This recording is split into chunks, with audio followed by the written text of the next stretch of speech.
Si ta kuptoni se ju kam bërë magji? Misteri dhe magjisë, e cila i te i kalon kufit e dijes, në të cilën jeton shumica e njerëzve, asnjëherë nuk janë zbuluar deri në fund.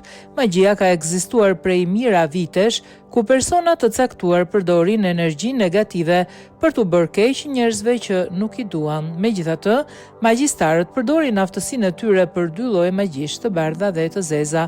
Magjia vepron me anë të simboleve, fjalëve, kërcimeve apo edhe tingujve.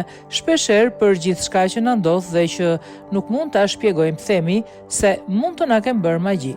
Personat që besojnë tek magjit shprehen se disa nga shenjat e saj janë pirje te disa pjesë të trupit, nxehtësi në trup ose ftohje pa shpjegueshme.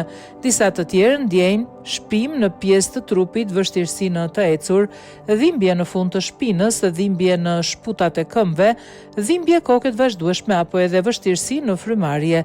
Të tjera raportime flasin për shkëlqim të lartë në sy, dëgjim i zërave të pakuptueshëm, ndjesia që po kontrollohesh, ndjesia se po të therrasin, ëndra të trishtueshme, veçanërisht me qen, gjarprinj apo mace.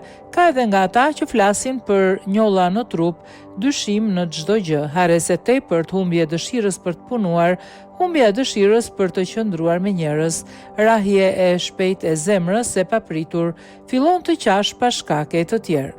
Shumë persona me këto simptoma shkojnë tek mjeku, por nuk gjejnë zgjidhje, dhe pse shpeshherë faji lihet stresit të lartë. Shumë persona shpeshherë shprehen se nuk besojnë në magji, megjithatë përsëri kanë frikë prej saj.